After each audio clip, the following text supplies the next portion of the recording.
Komunikasi dan Digital Mutia Hafid dan Gubernur Jawa Barat Deddy Mulyadi meninjau program pendidikan karakter di Barak Militer Purwakarta. Deddy Mulyadi berencana memperpanjang pendidikan dari 14 hari menjadi 18 hari.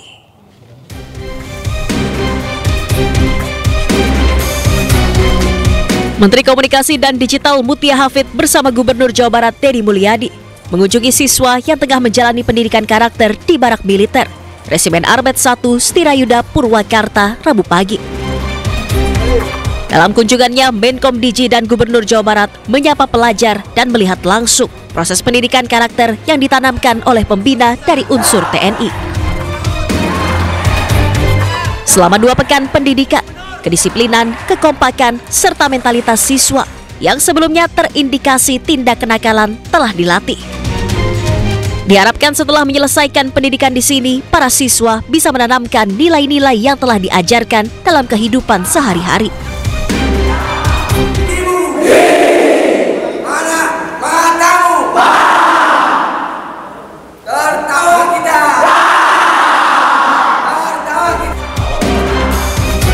Sementara Menkom Digi menyampaikan pihaknya akan terus memonitor para siswa peserta pendidikan di Barak Militer. Karena banyak di antaranya yang terindikasi kenakalan karena tidak bijak dalam menggunakan gawai atau minim literasi digital. Karena kan kita harus ada ketersediaan SKB secara sempurna. Toiletnya, kemudian gedungnya lagi dicat, lingkungannya lagi dibersihkan. Sehingga anak-anak ini dari sini nanti pindah ke SKB. Nah di SKB itu nanti kita langsung belajar akademik di setiap ruangan, tetapi pelatih disiplinnya tetap disiapkan. Kami akan minta 5 orang dari resimen ini untuk menjadi pelatih tenaga pendamping guru. Dari kami kan concernnya bagaimana untuk mengembalikan anak-anak Indonesia itu sehat, kuat, baik dari sisi mental maupun fisik. Yang kita lihat dari mengatur perilaku anak di ruang digital, termasuk potensi kecanduan, potensi kehilangan konsentrasi. Usai menjalani pendidikan karakter di Barak Militer, 39 pelajar ini akan melanjutkan pendidikan secara khusus di Sanggar Kegiatan Belajar atau SKB Purwakarta selama 4 hari. Dari Purwakarta, Jawa Barat, Irwan Ainius melaporkan. Tangis keluarga pecah saat jenazah Pratu Afrio Setiawan tiba di rumah duka di Desa Mopuya Utara 1, Kabupaten Bolaang, Mongondo, Sulawesi Utara. Pratu Afrio Setiawan merupakan salah satu korban dari 4 anggota TNI yang tewas akibat ledakan pemusnahan amunisi tak layak pakai.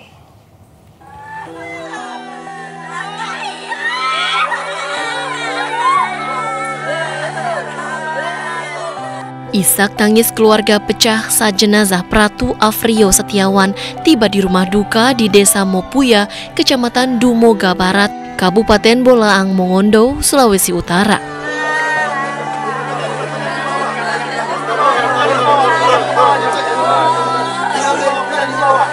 Pratu Afrio Setiawan merupakan salah satu dari 4 anggota TNI bersama 9 orang warga sipil yang tewas akibat pemusnahan amunisi tak layak pakai di Desa Sagara, Kecamatan Cibalong, Garut, Jawa Barat.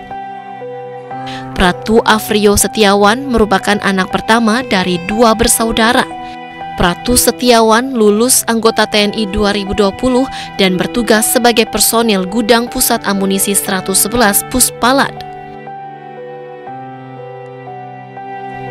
Ayah Pratu Afrio sangat terpukul mendengar kabar anaknya menjadi korban dalam pemusnahan amunisi yang tak layak pakai.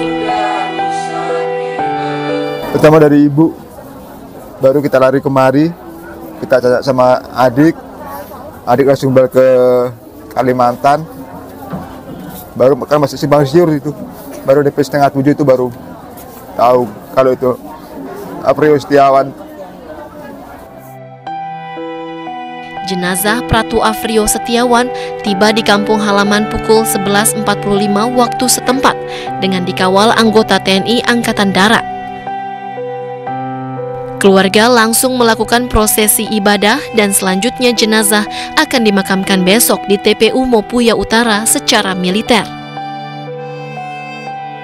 Dari Bolaang, Mongondo, Sulawesi Utara, Risnan Labenjang, iNews melaporkan. Sementara itu pemirsa, TNI akan menutup area pemusnahan amunisi kadaluarsa di Garut, Jawa Barat setelah peristiwa meledaknya amunisi yang mengakibatkan 13 orang tewas.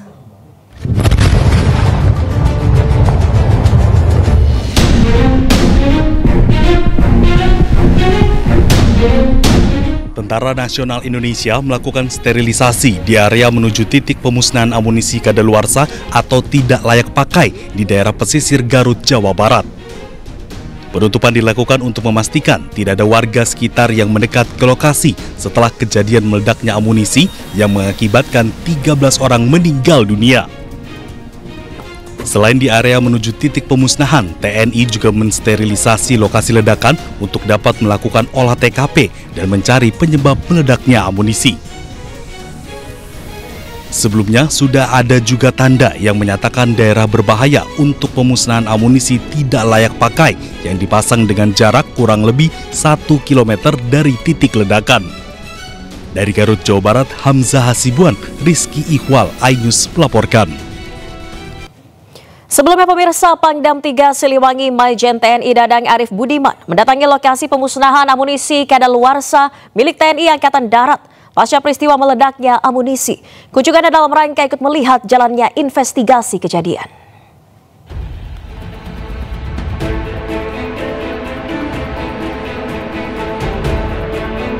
Didampingi unsur Forkopimda Kabupaten Garut, Jawa Barat, Pamdam 3 Siliwangi, Maijen TNI Dadang Arif Budiman datang melihat lokasi pasca ledakan pemusnahan amunisi kadaluarsa milik TNI. Sekaligus untuk melihat secara langsung proses investigasi terjadinya ledakan saat pemusnahan amunisi kadaluarsa tersebut. Sementara itu, saat ditanya awak media soal keterlibatan warga sipil dalam pemusnahan amunisi, Pangdam 3 Siliwangi menjawab bahwa semua itu akan terungkap setelah investigasi selesai dilakukan. Tim investigasi belum selesai ya. Nanti timnya kan masih bekerja ya. Itu masih layak nggak dan untuk dilanjutkan dan? Nah kita lah tergantung nanti tim investigasi ya. Sekarang steril kan ya? Oh lagi steril, udah steril. Kedepannya sipil dilibatkan nggak Bran? Kedepannya dan nanti sipil. Kita lihat ke depan karena kan aturannya bagaimana gitu. Yang jelas investigasi nanti kita lihat. Ya. Cukup. Keterlibatan masyarakat sudah apa Pak gitu Pak? Yang 4 anggota udah di. Pangdam 3 Siliwangi juga menyebut seluruh tim masih melakukan investigasi dan akan segera menginformasikan hasilnya secara terbuka. Dari Garut, Jawa Barat, II Solihin, iNews melaporkan.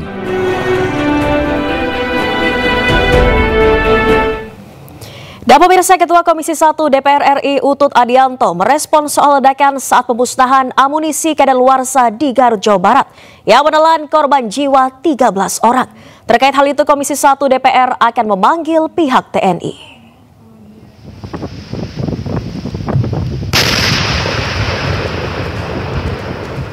Ketua Komisi 1 DPR RI Utut Adianto menjelaskan sejauh ini sudah tercatat sebanyak 6 kali peristiwa ledakan amunisi di tanah air. Menurutnya ledakan pemusnahan amunisi di Garut paling banyak memakan korban jiwa. Dia menyebut pihak Panglima TNI wajib bertanggung jawab dan kedepannya harus ada perbaikan. Komisi 1 DPR akan memanggil pihak TNI terkait peristiwa yang menewaskan belasan jiwa. Apakah ada faktor kecerobohan dan tentunya harus dilakukan dengan pengawasan. Utut menyebut agenda pertemuan tersebut akan dilakukan sebelum masa sidang di DPR. Kapan kita memanggil, kita akan segera. Tentu mudah-mudahan sebelum masa sidang ini. Kalau udah masa sidang depan kan nanti sudah ini bukan soal hangat atau tidak, tapi ini soal kemanusiaan dan soal strategi. Kalau seteledor ini potensi bisa terjadi di mana-mana. Dan kemarin itu ada kolonel yang gugur, ada mayor yang gugur, ada masyarakat sipil yang wafat. Ini semua tentu kita semua berduka dan ini tidak boleh lagi terjadi. Ini soal dedicated to excellence, sikap dalam bekerja, jangan ceroboh, aturan harus ditaati, ada komandan yang jaga, ada orang yang terus untuk hal-hal gini nih harus nggak boleh sembarang orang. Nah ini yang harus kita tegaskan. Apakah mereka nggak punya aturan? Ya pasti punya. Tetapi ini lebih kepada sikap, kepada kultur. Ini panjang ngobatinnya, nggak bisa segera. Perusahaan Sanel Tour and Travel di Pekanbaru Riau ditutup sementara akibat kasus penahanan ijazah mantan karyawan. Penutupan dilakukan setelah Wakil Menteri Tenaga Kerja Immanuel Ebenezer melakukan sidak ke lokasi tersebut untuk kedua kalinya.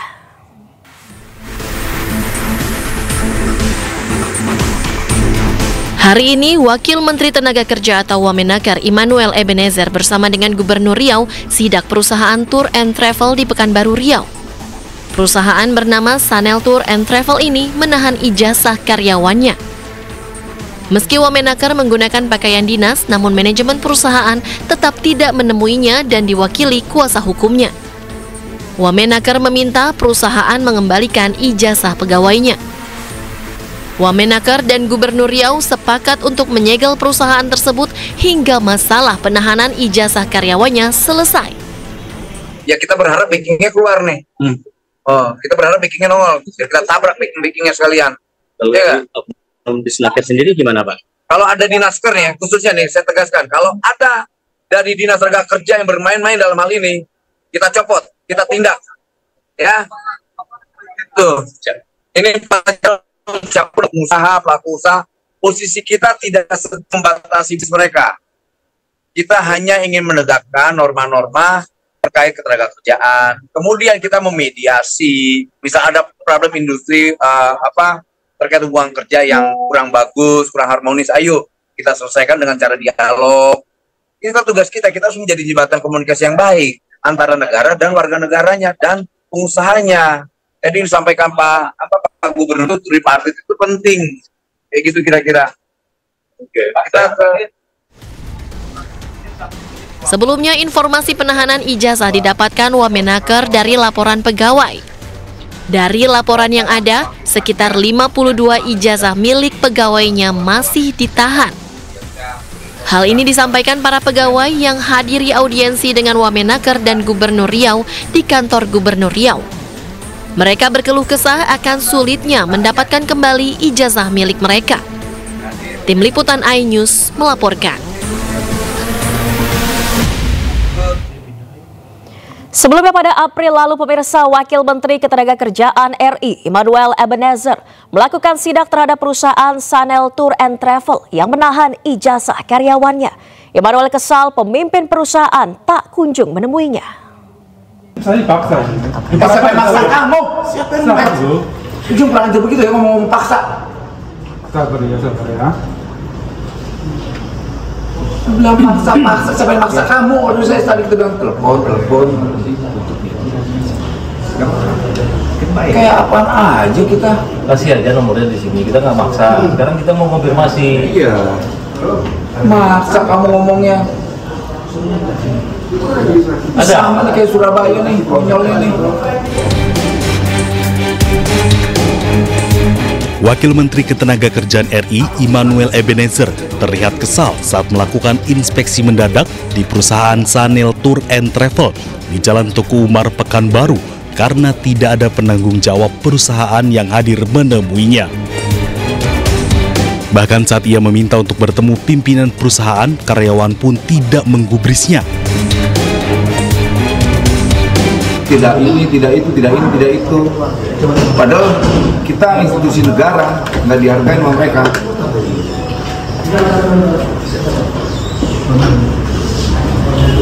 Yang jelas kami bukan sedang memeras ya, kami tidak minta duit.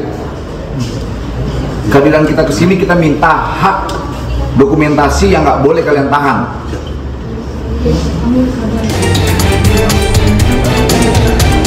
Sidak yang digelar beberapa waktu lalu itu dilakukan menyusul adanya dugaan penahanan ijazah milik 12 mantan karyawan Sanel Tour and Travel. Harus saya lakukan hal yang terbaik, kembalikan ijazah kawan-kawan yang ditahan, udah itu doang.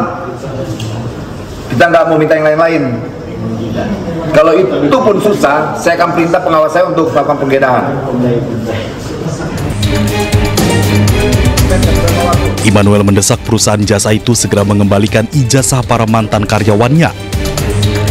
Jika dalam waktu dekat perusahaan tidak juga mengembalikan, maka terancam disegel bahkan ditutup. Diketahui alasan perusahaan menahan ijazah sebagai jaminan apabila ada barang hilang. Namun nyatanya hingga para karyawan berhenti bekerja, perusahaan tidak kunjung mengembalikan ijazah yang ditahan. Dari Pekanbaru Riau, Indra Yoserizal, iNews melaporkan.